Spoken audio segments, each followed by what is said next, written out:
কিছুদিন আগে আমার গ্যাস শেষ হয়ে গেছিল। তো এবার গ্যাস শেষ হয়ে গেছে, রুটি তো আর হবে না, আর মেয়ের আমার রাতে রুটি ছাড়া চলে না। তো এবার কি রান্না করব? তো মেয়ে বলল যে মা বিরিয়ানি বানাও। তো ঘরে ছিল চিকেন।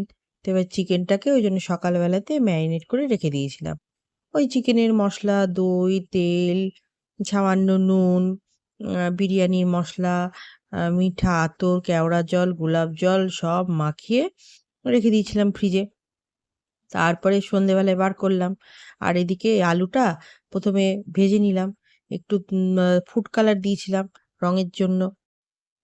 তারপর পেঁয়াজটাও অল্প ভেজে তুলে নিলাম, আর কিছুটা পেঁয়াজ দিলাম। এবার ম্যারিনেট করা চিকেনটা ওই কড়াইয়ের মধ্যে দিয়ে কিছুক্ষণ আমি ভেজে নিলাম, ভালো করে, বেশিক্ষণ না, ওই 10-15 মিনিট মতো। করে নিয়ে সামান্য জল দিলাম। হয়ে যাওয়ার পরে ওটাকে বন্ধ করে রাখলাম।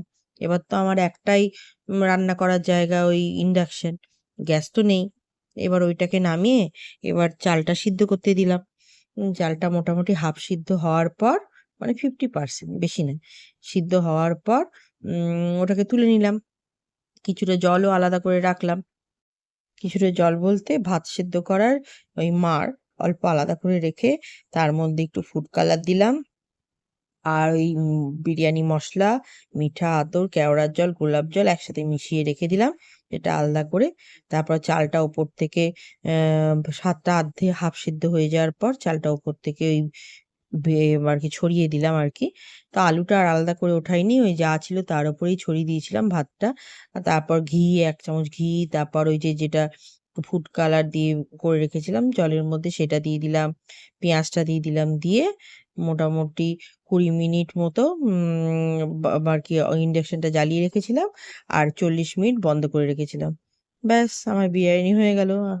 তারপর রাতে খাওয়ার সময় আম জিজ্ঞাসা করলাম কেমন হয়েছে? তো সবাই বলল তো খুব ভালো হয়েছে। আমার মেয়ের তো খুব পছন্দের খাবার হচ্ছে বিরিয়ানি। ও তো আবার দোকান থেকে আনলে তো আবার খেতে পারে না, ঝাল দেয়া থাকে। ওই জন্য আমাকে ঘরেই বলে, মা তুমিই বানিয়ে দাও, তাহলে আমি মন ভরে খেতে পারবো। তো ছোট বাচ্চা যেহেতু, তো মাঝে মাঝে ওই জন্য আমি বিরিয়ানি বানাই, প্রায়ই বানাই আর কি।